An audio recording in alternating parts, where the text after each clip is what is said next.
همون گروهی با سعادت نفری هست که در زندگیش صدقه جاری کرد. دیوم گروهی با سعادت پیامبر صلی الله علیه و سلم بیان کرد: اولد صالحین یدعو له، کسی که بعد از سر خودش فرزندی صالح میگذاره. فرزند صالح البته که بعد از گذشتن پدر و مادر فرزندای نمازخوان بگذاره که اهل نماز باشن، اهل مسجد باشن، البته که تلاوت قرآن داشته باشن. این ثوابی از همه بالا هست.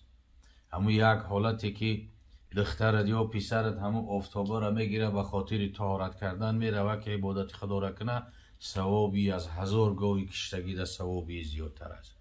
چون که آدمی که فرزنداش نماز خاموشن هر روز در 5 وقت نماز و درباره پروردگار در نماز دعا میکنن: اللهم اغفر لی و لوالدی، بارو خدایا سهو و خطا و گناه و نقصان منی بندتا مغفرت بکن و از پدر و مادرم. ببین، و درباره پروردگار در 5 وقت نماز دعا میکنه دختر و پسرت که خدایا سهو و خطا و گناه و نقصان و پدر و مادر مرا مغفرت کن.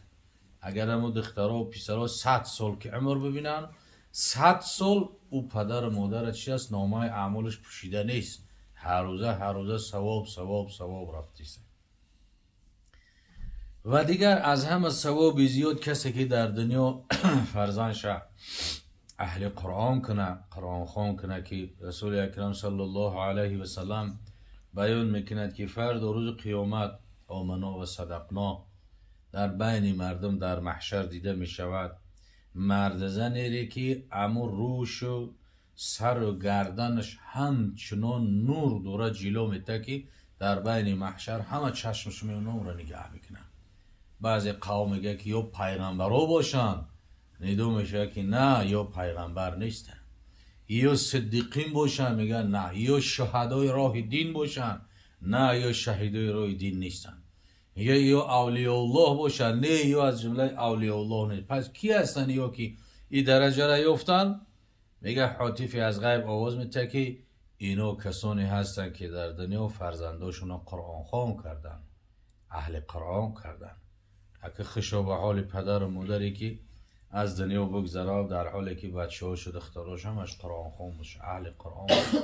وقتی که قرآن در خونه تلاوت کرده شد، ایچی هست که قرآن خوان وقتی که تلاوت میکنه همچنان است که با خدا گپ زدیسه، خدا با او گپ زدیسه، راز نیاز کردیسه. میگه اگر نماز بخونی همچنان است که تو با خدا گپ زدیسه، تو با خدا مناجات کردیسه. الحمدلله رب العالمین، حمد سپاس ستایش مر پروردگار عالمیان را.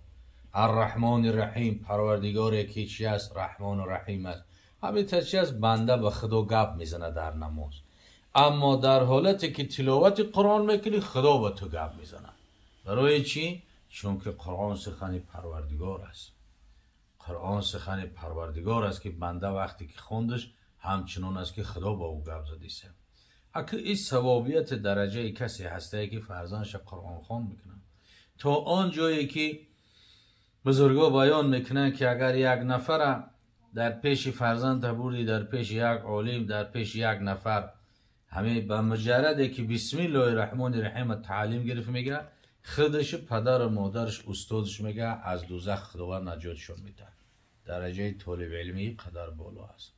اگه در همون زمانای سختی حکومت سوویتی که 70 سال حکمرانی کرد، ببین در همون زمان همین قدر علما بر اومدن، همین قدر طالبا بر اومدن، همه جاها چیکار بود؟ مردم چیکار میکرد؟ درس شمی گرفت. هیچی هست که خدمت همون بزرگا و علما بود که امروز ما و شما مسلمان هستیم، راه از چه فرق میکنیم.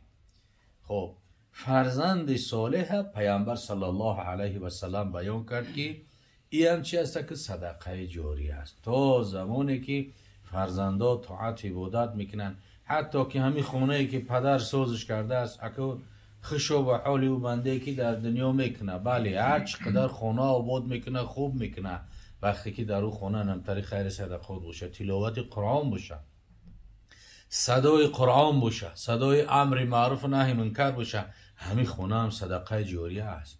تا زمانی که در این خانه طاعت عبادت میکنن ثواب روحی و پدر رفته است.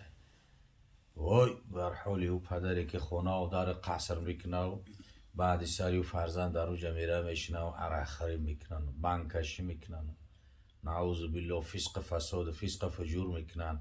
او چی است که او چی است دیگه زهر بدنش میشه و گناه را در جایی کرده است که برای گناه ایجا را محیا کرد. خشو به حال کسی که فرزنداش هستند صالح هستند.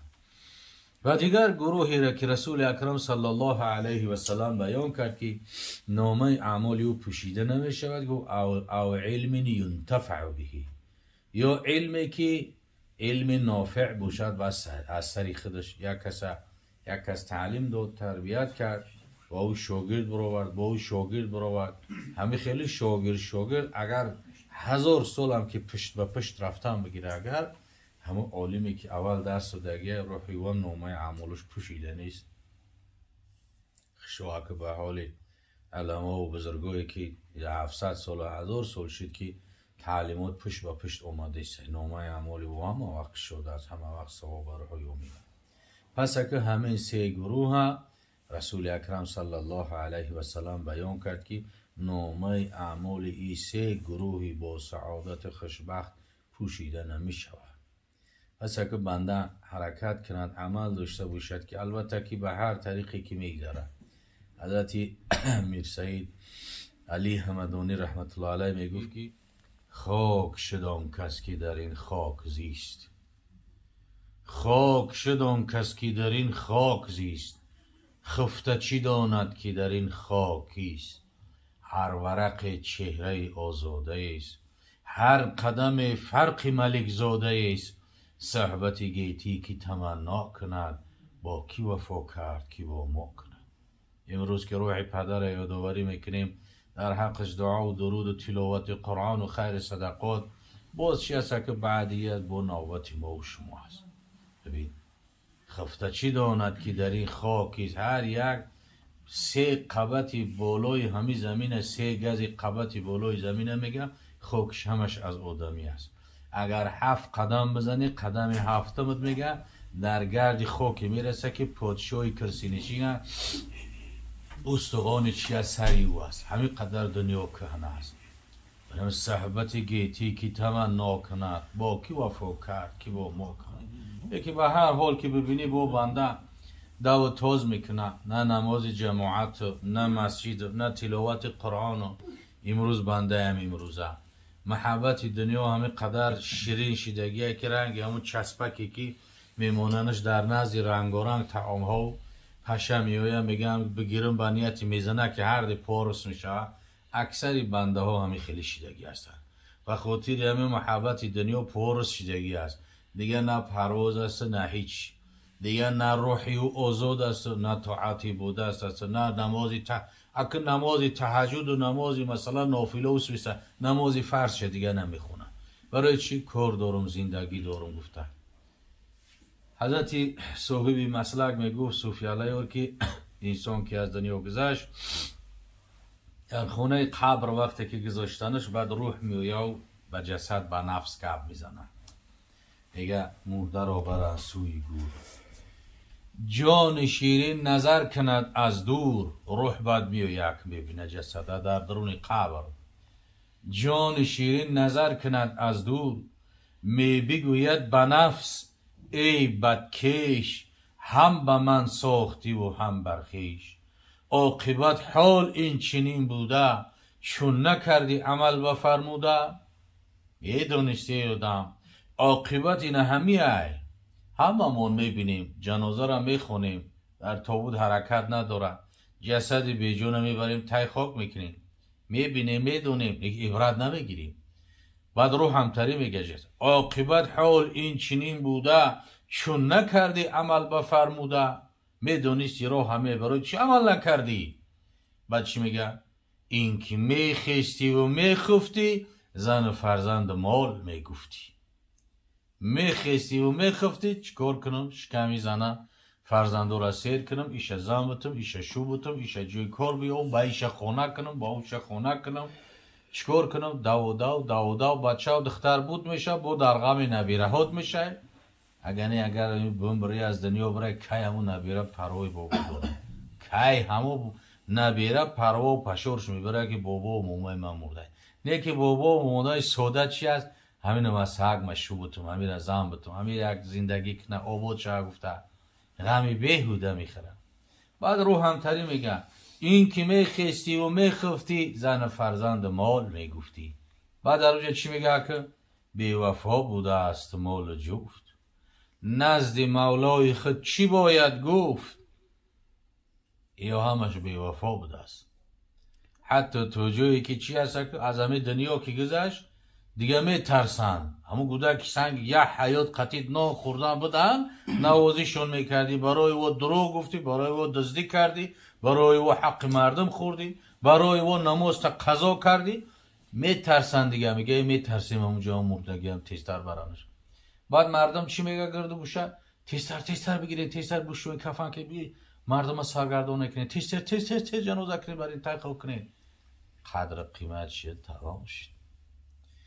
بعد چی میگه آدم بیوفا بوده است مال جفت نزد مولای خود چی باید گفت. بنده بودی ولی زین و مردی بندگی را به جو نیاوردی با کدامین عمل کدامین حال میروی نزد حضرتی متعال. بعد در دوامش حضرت میگه که هر یک عملی که بنده میکنه از او که پرسیده میشود. هر یک عملی که میکنه از حلال و از حرام و از شبهه پرسیده میشود که یورا به چیکار از کجا حاصل کردی به چی خاطر حاصل کردی و در کجا صرفش کردی از این بنده چی هست که پرسیده میشود. الله ذوالجلال همه ما و شما را توفیق هدایت نصیب روزی بگردونه و روح